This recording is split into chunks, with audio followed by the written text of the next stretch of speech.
Assalamualaikum warahmatullahi wabarakatuh. Muslimin musliman semua sekali, sama-sama ikut saya, mudah-mudahan kita beroleh keberkatan dan rahmat di sisi Allah. A'udzu billahi minasyaitonir rajim. Bismillahirrahmanirrahim. Alhamdulillahi rabbil alamin wa bihi nasta'in. Wassalatu wassalamu ala rasulil amin asyrafil anbiya'i wal mursalin wa ala alihi wa sahbihi ajma'in.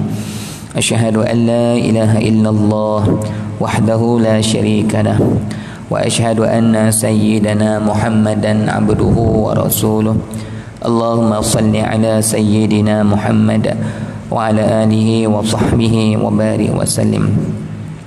Subhanaka la ilma lana illa ma 'allamtana innaka antal alimul hakim.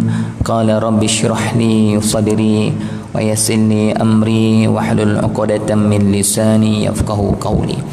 Rabbana zidna ilman nafi'a warzuqna fahman wasi'a. Allahumma ij'alna min ulama'il 'amilin. Allahumma ij'alna minal mukhlasin. Allahumma ij'alna minal ladzina yastami'una al-qawla fayattabi'una ahsana. Allahumma faqqihna fid din wa 'allimna at-ta'wil wahdina siratal mustaqim bi rahmatika ya arhamar rahimin. Na'udzu billahi min syururi anfusina wa min sayyiati a'malina. Allahumma ya fattahu ya 'alim iftah qulubana futuhal 'arifin. Allahumma ij'alna minal muttaqin. Allahumma ij'alna min awliyaika as-salihin. Wala haula wala quwwata illa billahil aliyyil azim. Amin ya rabbil alamin. Amin. Marilah sama-sama kita melapaskan alhamdulillahi rabbil alamin kehadrat Allah, kerana Allah telah menghadirkan kita pada malam ini dengan rahmat dan kasih sayang Allah. Allah permudahkan kehidupan kita untuk hati kita sentiasa hidup, untuk sentiasa dekat kepada Allah Subhanahu wa taala, insya-Allah. Tuan-tuan, alhamdulillahi rabbil alamin. Baik, malam ni kita akan sambung pengajian tasawuf kita ni, dan kita akan tengok kepada hakikat diri kita yang sebenarnya pada malam ni, tuan-tuan, ya, daripada kitab Penawar Bagi Hati ni, tuan-tuan.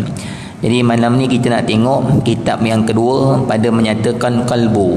Nah, kalbu ataupun artinya jantung. Ni malam ni kita nak tengok, tuan-tuan, apa itu hati, apa itu jantung, dan bagaimana fungsinya hati itu kepada diri manusia itu, dan bagaimana Allah Subhanahu wa taala melihat jantung yang ada pada diri manusia itu, tuan-tuan, ya. Dan apakah hakikat jantung itu? Kita nak tengok malam ni, tuan-tuan, ya. Jadi kita nak mengenal diri kita sendirilah, apa yang Allah cipta dalam diri kita ni, tuan-tuan, apa yang paling bernilai dalam diri kita ni, tuan-tuan, ya. Jadi tuan-tuan jangan lupa untuk niat i'tikaf dalam masjid, supaya tuan-tuan dapat pahala untuk duduk selama kita berkuliah ni, tuan-tuan, ya.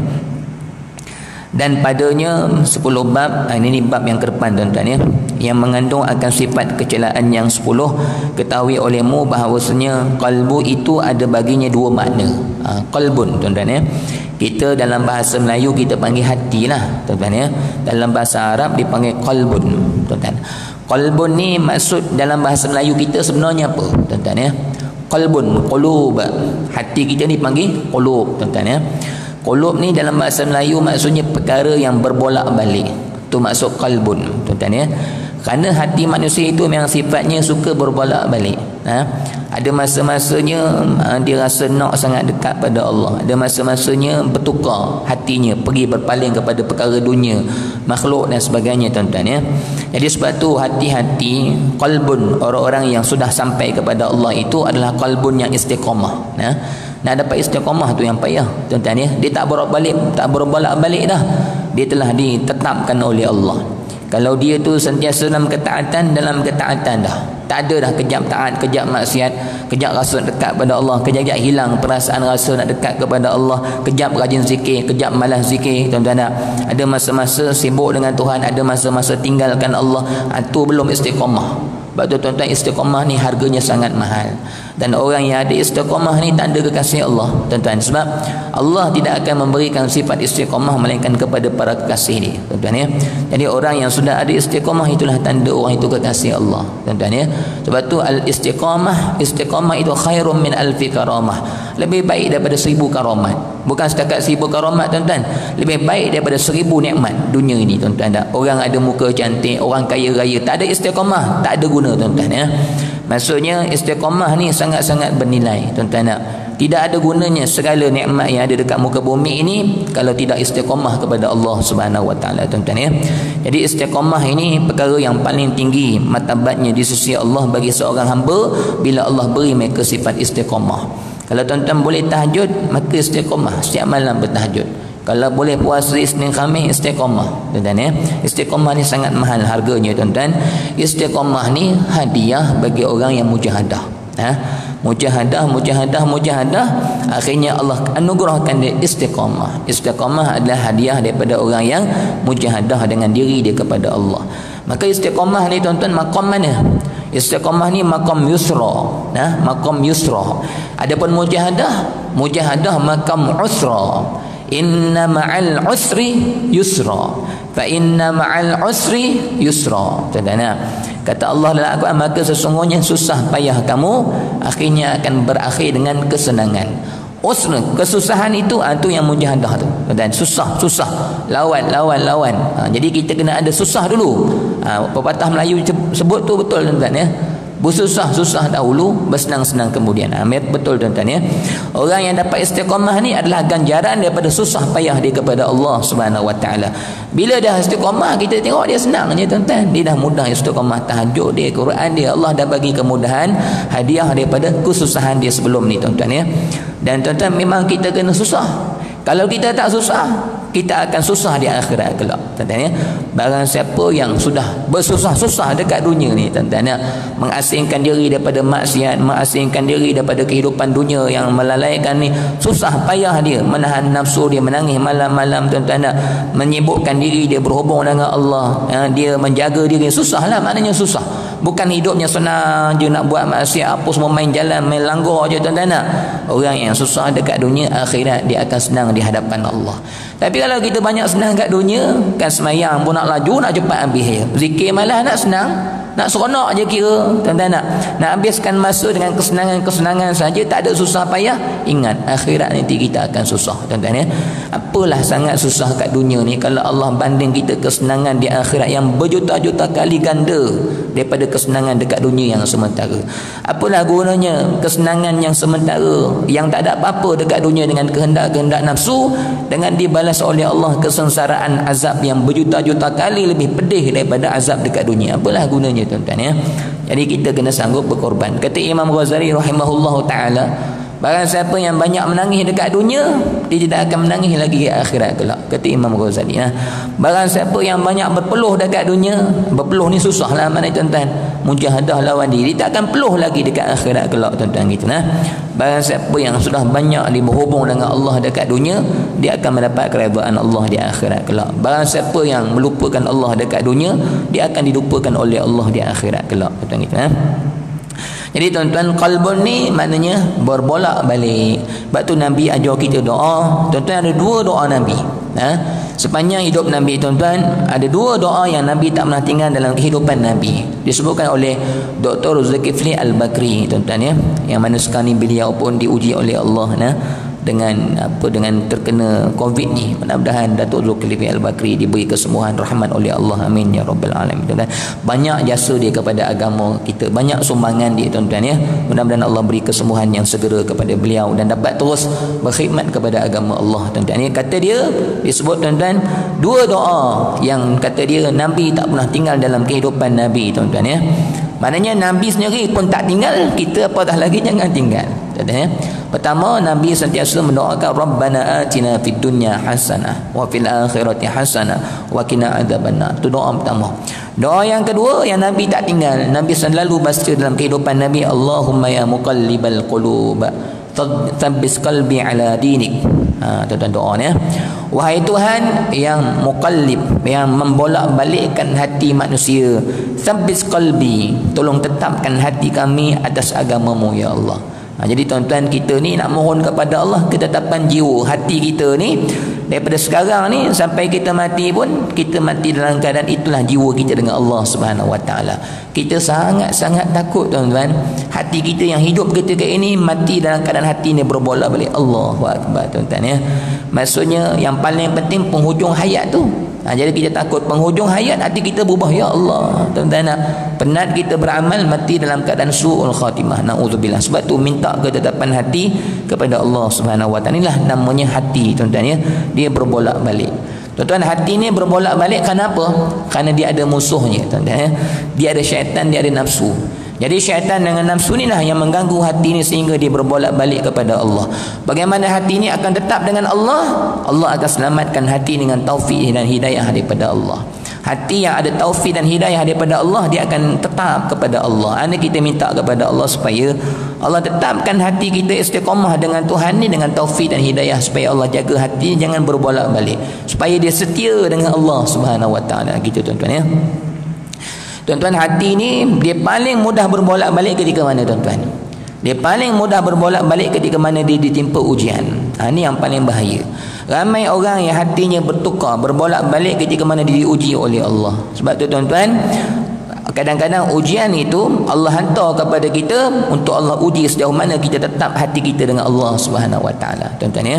Sebab tu orang yang berjaya dalam perjalanan dia kepada Allah, bila hati dia tetap berhadap kepada Allah walaupun ujian dia seberat mana sekalipun tuan-tuan, hati dia tetap bergantung kepada Allah ataupun tetap hati dia berhadap kepada Allah Subhanahu Wa Taala tuan-tuan ya. Susah tuan-tuan hati ni. Saya baru ni tuan-tuan, Allah, saya rasa antara ujian saya paling berat tuan-tuan ya.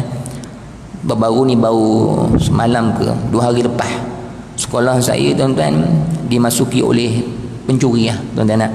Bilik guru tu dimasuk tuan-tuan. Saya kebetulan hari tu pula Allah, saya sebelum tu bawa laptop balik rumah, laptop jadi kerja saya 3-4 tahun semua dalam tu.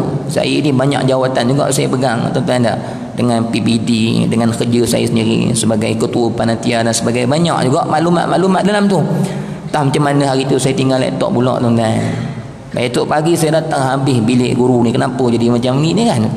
Rupa-rupanya kata dia maka kata mereka, ustaz pencuri masuk malam tadi. Ya Allah tuan-tuan, dia orang kata laptop ustaz mana? Allah, saya kata saya tinggal. Saya pun tengok bawah, hilang laptop saya tuan-tuan. Ya Allah, Tuhan yang tahu terduduk saya tuan-tuan. Saya rasa habis kerja saya. Tuan-tuan bayang, tuan-tuan punya laptop yang tuan-tuan simpan maklumat kerja tuan-tuan 3-4 tahun, semua ada dalam tu tuan-tuan. Saya rasa saya macam mula kerja balik tuan-tuan. Ya Allah, beratnya ujian ni saya rasa tuan-tuan, sangat berat. Semua maklumat ada dalam tu. Rupanya tuan-tuan, pencuri ni lah ni dah masuk malam tadi, dia masuk pula SKB 1, pejabat dia masuk pula. Lah ni boleh duk cari dia tuan-tuan. 4 buah sekolah dah dia masuk tuan-tuan. Dia tak serik-serik tu. Laptop sekolah saya tu 3 orang hilang. Semua ustaz-ustazah hilang tuan-tuan ya. Mungkin ustaz-ustazah ni tawakalnya kuat. Tapi tawakal tak kena tempat juga, sampai hilang laptop tuan-tuan ya. Allah tuan-tuan, maksud tu Allah, saya kata memang Allah nak uji saya punya hati ketika itu, sejauh mana saya jaga ibadah saya jaga zikir saya. Berat tuan-tuan, berat. Memang down betul. Saya rasa ya Allah, tak ada benda dah. Saya rasa saya nak kerja macam mana, tak ada benda saya nak buat dah tuan-tuan. Semua fail-fail dokumen saya ketika mana saya bekerja dalam sekolah ni, kaitan dengan pentadbiran, kaitan dengan pelajaran murid-murid markah, semua habis tak ada benda. Kalau saya beli laptop baru tuan-tuan, kosong Kita bukan sayang ke laptop tu, kita sayang data-data tu, data peribadi saya sendiri, kuliah-kuliah semua habis tuan-tuan. Allah Akbar, sampailah ni. Tapi saya tak putus harap dengan Tuhan. Tuan-tuan doa lah tuan-tuan ya. Mudah-mudahan Allah dapatkan balik laptop saya tu. Saya bernazar dengan Tuhan. Sebab benda ni berat tuan-tuan. Baru 2 hari lepas tuan-tuan ya. Seorang ustazah ni tengah ambil assignment, tengah periksa, tengah belajar nak bagi lulus. Habis assignment hilang semua tuan. Allahu Akbar, beratnya ujian, menangis dia. Perempuan dia tak tahan dia menangis tuan-tuan kita. Jadi saya masih berharap, saya masih berdoa kepada Allah, ya Allah, mudah-mudahan kau ketemukan aku balik dengan benda tu tuan-tuan. Sebab saya rasa sangat penting. Tuan-tuan yang ada kerja, ada laptop, tuan-tuan tahulah bagaimana perasaan saya. Tak usah kira laptop tuan-tuan, handphone tuan-tuan tu. Tuan-tuan pakai 3-4 tahun hilang tuan-tuan. Apa perasaan kita hilang, kita punya handphone macam-macam benda ada dalam tu kan. Itulah tuan-tuan. Beli baru duit ada, tapi kita bukan kira yang tu, kita nak datang tuan-tuan. Tapi saya betul-betul rasa Allah uji ni. Maknanya nak tengok ketetapan hati kita. Kita jaga macam biasa. Tentang semayang duha, semayang hajat, tentang semayang di awal waktu. Tak ada semayang malam-malam, tak ada. Semayang ingat Allah, jangan ingat laptop. Tak. Maksud itulah Allah uji hati kita. Sekuat mana kita ni terus berharap kepada Allah dan kita terus tidak berpaling daripada Tuhan. Saya kata Allah, aku ni kadang-kadang ajar dalam kuliah kan. Tuan-tuan sabar, sabar tuan-tuan nak. Kena atas saya Allah Akbar, inilah beratnya ujian tuan-tuan ya. Tapi itu dunia tu. Dunia pun hilang tu, kita rasa Allah hilang. Tuan-tuan bayangkan balik akhirat, na'udzubillah, masuk neraka, hilang amal kita, betapa menyesalnya ketika itu. Laptop boleh beli baru tuan-tuan. Balik masuk neraka, nak balik ke dunia tak boleh dah. Ya Allah, ya Allah tuan-tuan nak. Sebab tu kata Allah Subhanahu wa taala dalam Al-Quran, wa ammal ladzina fasaqu fama'wahumun nar. Dan orang-orang yang fasik, orang yang banyak buat dosa dekat dunia, fama'wahumun nar, tempatnya neraka Allah. Nah, kullama aradu ay yakhruju minha, setiap kali dia nak keluar daripada neraka, dia panjat ni, tak tahan panas tuan-tuan, nak kena bakar, kena pukul, tuan-tuan nak meraung-raung naik tu, panjat pintu-pintu neraka tu, panjat naik atas. Kullama aradu ay yakhruju minha u'idu fiha, malaikat datang pukul balik. Allah Akbar tuan-tuan, tak boleh naik. Aradu fiha, kemudian malaikat kata apa? Waqalu, dan dikatakan mereka, zuku azaban nar, rasakanlah azab allazi bima kuntum tukadzibun, yang dekat dunia hari itu kamu abaikan perintah Allah, kamu abaikan peringatan Allah, kamu belajar, kamu buat tak tahu je. Peringatan Allah banyak, kamu tolak, kamu dustakan. Hari ini kamu rasa azab Allah Subhanahu wa taala. Allahu Akbar tuan-tuan ya. Sebab tu tuan-tuan kena minta hati yang tetap kepada Allah ni. Khasnya bila diuji oleh Allah. Kadang-kadang kita kalau dah rasa macam tu, kita petikai, ya Allah, aku ni beramal banyak ni. Contohlah tuan-tuan, aku ni zikir banyak, kenapa kau tak jaga laptop aku? Contoh tuan-tuan, persoalkan Allah, ya Allah kenapa? Dan sebagainya tuan-tuan. Jadi bad mood, jadi semayang entah ke mana, semayang pun tak ingat Allah dah zikir pun tak ada mood dah. Ni maksudnya hati kita lari dah tuan-tuan. Allah uji kita dengan dunia sikit je, nak tengok hati kita lari tak daripada Allah. Semayang kita jaga tak? Uban jaga tak? Kita nak tak berjumpa dengan Allah? Merajuk tak dengan Tuhan? Ada orang dia merajuk, anak dia meninggal dunia, Allah ambil anak dia, terus tak pergi masjid dah, dia merajuk dah. Dia kata, aku buat baik dengan Allah pun anak aku Allah ambil, Allah tinggalkan aku berseorangan tanpa anak dan sebagainya. Saya cerita dengan tuan-tuan ni realiti yang berlaku, yang saya tengok depan mata. Merajuk, hilang serban dah sebab anak dia Allah ambil. Anak lelaki dia seorang je tuan-tuan, dia cukup sayang tinggal anak perempuan Allah ambil. Anak sulung ni kena kanser, hilang masjid dah tak ada benda dah tuan-tuan. Jadi banyak lara dah, dia rasa macam tak ada faedah dah, dia nak dekat diri kepada Allah. Sebab tu tuan-tuan, kita ni bila kita nak dekat kepada Allah, Allah uji cinta kita tu, Allah uji ikhlas kita tu. Betulkah kamu ni hamba ku yang ikhlas kepada aku? Kamu redha tak dengan ketentuan aku ni? Ya Allah tuan-tuan, gitu nah. Allahu Akbar, memang berat ujian ni tuan-tuan ya. Jadi hari ni 2 hari dah tak ada bunyi apa-apa lagi, polis tu tak ada bunyi cerita lagi tuan-tuan. Bismillahirrahmanirrahim, ala Allah, saya suruh diri pada Tuhan tuan-tuan ya. Tapi saya yakin dengan kuasa Allah Subhanahu wa taala. Tak apalah, kita pasrah dah. Kalau tak ada macam mana, kalau ada alhamdulillah tuan-tuan ya. Kalau ada benda yang sangat berat dalam kehidupan tuan-tuan, tuan-tuan boleh menazar nah. Tapi saja nak nazar tak boleh. Dalam Islam tak disunatkan untuk kita ni suka-suka bernazar, kecuali benda yang berat macam ni tuan-tuan. Saya bernazar dengan Tuhan, kalau jumpa laptop tu saya nak puasa 7 hari 7 hari, Isnin Khamis. Saya bernazar lah, mudah-mudahan Allah Subhanahu wa taala pulangkan tuan-tuan. Wallahu alam. Baik tuan-tuan, jadi qalbun ni yang berbolak-balik dalam diri kita ni ada namanya qalbun jasmani. Yang kedua ialah qalbun rohani tuan-tuan ya. Qalbun jasmani ni, yang ni bukan yang kita nak bicara ni tuan-tuan ya. Jasmani, jasad kita ni, jasad jasmani ya. Jadi qalbun jasmani iaitu daging yang ditaruh dalam dada sebelah kiri, ada kat sini. Tuan-tuan ya. Sebab tu tuan-tuan, kalau kita dalam mazhab Syafi'i, kalau kita semayang, kita angkat takbir kan, Allahu Akbar, tangan kita ni kita boleh 2 keadaan, satu dekat tengah, satu kiri sedikit. Dalam mazhab Syafi'i, maknanya kita kat tengah ni, ini pandangan Syafi'i lah, Imam Syafi'i. Pandangan Ibn Khuzaimah daripada mazhab Syafi'i juga ke kiri sedikit. Tuan-tuan ya. Jadi dulu boleh. Dan ulama tasawuf juga dia mengambil pandangan Ibn Khuzaimah ni di kiri sikit lah. Ada hadisnya juga, ada juga Nabi buat tuan-tuan ya. Kerana di sini ada hati kita, maka kita Allahu Akbar, seolah kita pegang hati kita ni supaya duduk kejap dengan Allah Subhanahu wa taala. Pegang hati, jangan semayang ni ingat ke lain. Tuan-tuan ya. Dia tuan-tuan, bila kita banyak ujian ni, syaitan akan gunakan modal ujian itu untuk kita ingat ujian tu supaya kita jangan khusyuk kepada Allah. Sungguh tuan-tuan ya. Time kita tengah bergaduh dengan isteri, tengok semayang macam mana, ingat ke isteri ke? Kita jadi ingat ke cakap dia, lepas ni aku nak balas apa. Jadi bila ada ujian, modal ujian tu syaitan akan guna untuk hilangkan khusyuk hati kita kepada Allah. Ketika itu baru kita tahu kita ni hamba yang benar-benar mampu khusyuk atau tidak. Tak ada ujian, kita boleh khusyuk dengan mudah. Tuan-tuan tak? Bila ada ujian kita boleh khusyuk juga, hebat kita punya ikhlas kepada Allah tu, hebat tau. Maksud kata dalam keadaan senang semua orang boleh buat. Tuan-tuan tak? Dalam keadaan kita kaya kita boleh sedekah. Tapi bila kita ada penurunan sedikit keuntungan, kita sedekah boleh lagi tak? Dah tak boleh dah. Oh, kita gagal. Maksudnya ujian ni bila Allah datangkan ujian kita tak mampu buat dah. Tuan-tuan tak? Sebenarnya dalam keadaan ujian tu kita masih boleh berhadap kepada Allah. Itulah tanda iman kita, iman yang hebat, iman yang ikhlas kepada Allah. Bukan dalam keadaan senang je boleh jumpa dengan Tuhan. Dalam keadaan susah pun boleh ingat pada Allah. Ni yang kita nak. Ni yang benar-benar kita kenal siapa aku. Betul. Tuan-tuan, sebenarnya Allah beri kita ujian bukan Allah nak tahu iman kita setara mana. Bukan. Memang sebutkan dalam Al-Quran itu Allah kata Allah nak tahu iman kita setara mana. Allah nak tahu siapa di kalangan kita yang sabar. Hakikatnya Allah memang tahu kita punya iman setara mana, Allah tahu. Tapi Allah bagi ujian untuk kita sendiri tahu iman kita setara mana. Tu hakikatnya. Allah memang tahu dah iman kita setara mana. Dan Allah datangkan ujian hakikatnya untuk kita kenal iman kita ni setara mana, kuat setara mana. Untuk kita kenal diri kita sendirilah. Bila kita gagal, Allah, aku ni masih kurang iman aku. Selama ni aku ingat aku ni istiqamah dah, aku ni hebat dah. Datang ujian jatuh aku, rupanya ni lah tahap keimanan aku sekadar ni. Tuan-tuan, bila mari ujian marah aku, tak redha aku, ya Allah, lemah lagi aku ni, ya Allah, tak kuat lagi hati aku ni, ya Allah, masih perlu lagi banyak aku bertaubat, masih banyak lagi aku perlu berzikir supaya iman aku ni benar-benar kuat. Tuan-tuan ya.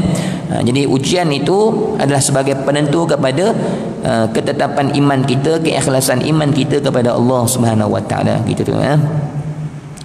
Qalbun jasmani iaitu daging, tuan-tuan ya. Yang ni adalah jantung kita yang sebelah kiri ni ya.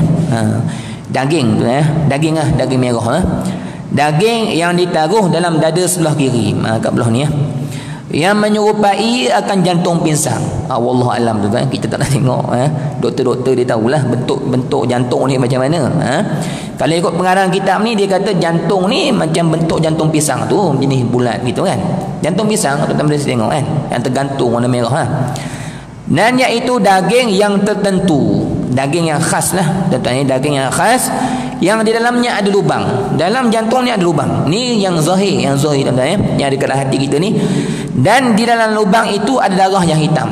Jantung kita ni ada satu lubang, dalam lubang tu ada darah hitam.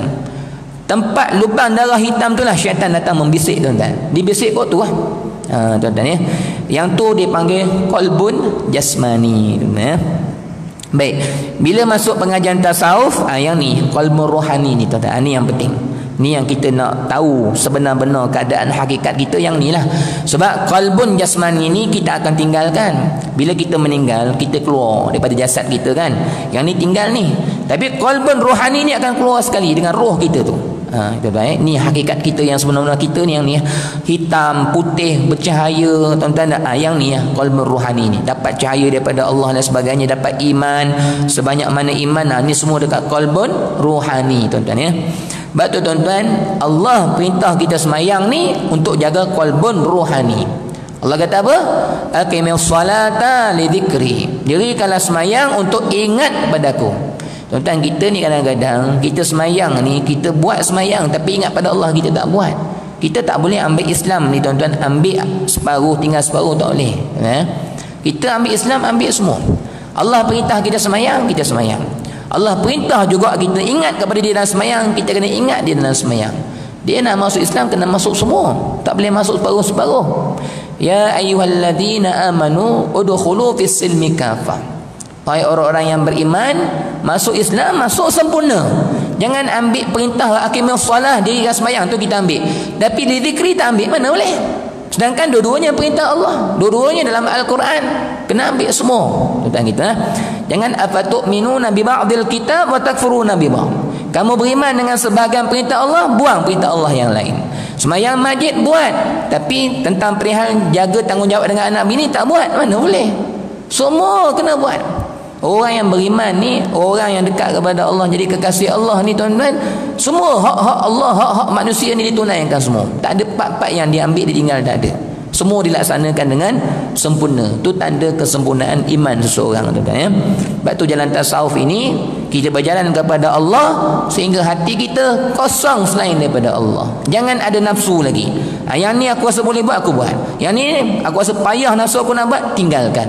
Jangan, tuan-tuan ya. Sebab kita nak hidupkan qalbun rohani ni, tuan-tuan ya. Sebab tu dalam Al-Quran juga Allah Subhanahu wa taala menyatakan, hafizu 'ala salawati was salatil wusta.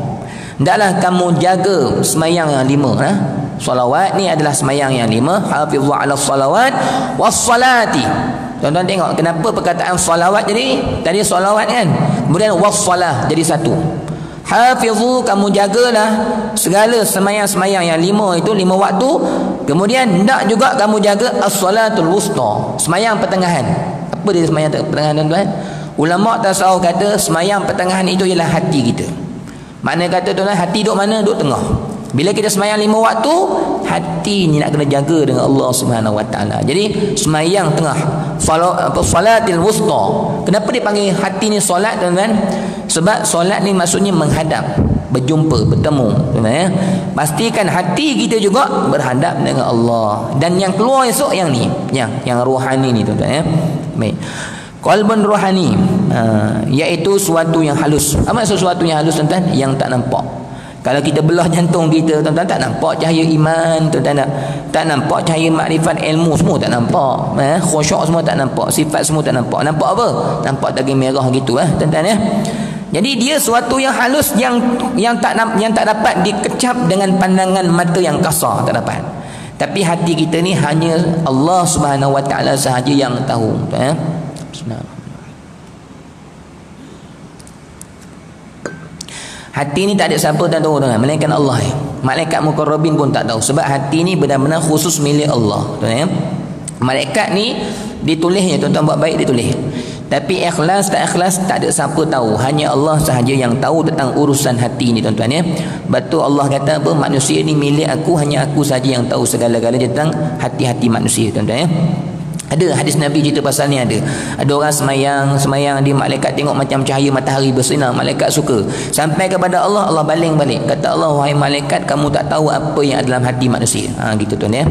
Jadi hati ni perkara yang halus, yang tak boleh dilihat dengan pandangan mata, dan semua makhluk tak dapat mengecapinya, melainkan hanya Allah sahaja yang mengetahui tentang apa yang ada dalam hati-hati manusia. Sebab tu, tuan-tuan, jaga hati kita ni benar-benar tertumpu ataupun ikhlas hanya kepada Allah Subhanahu wa taala, ya.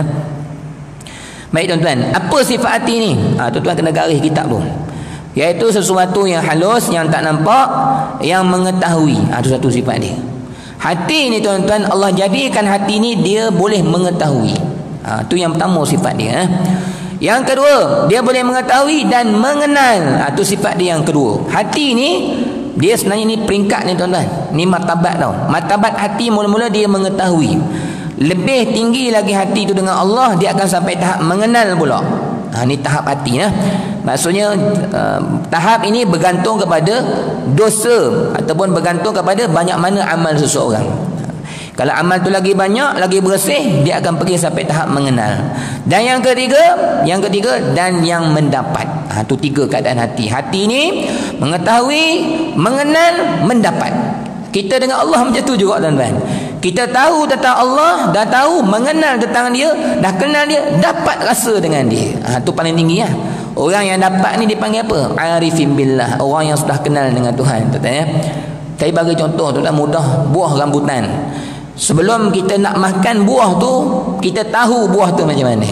Tahulah, orang cerita buah rambutan warna merah, kan? Dia ada apa, bulu-bulu kan. Itu tahu baru, belum kenal. Pergi kedai nampak, tengok, ni buah rambutan, kenal tu. Sebab dah tengok depan mata, tuan-tuan. Mengenal, nampak, pegang, kenal lah tu.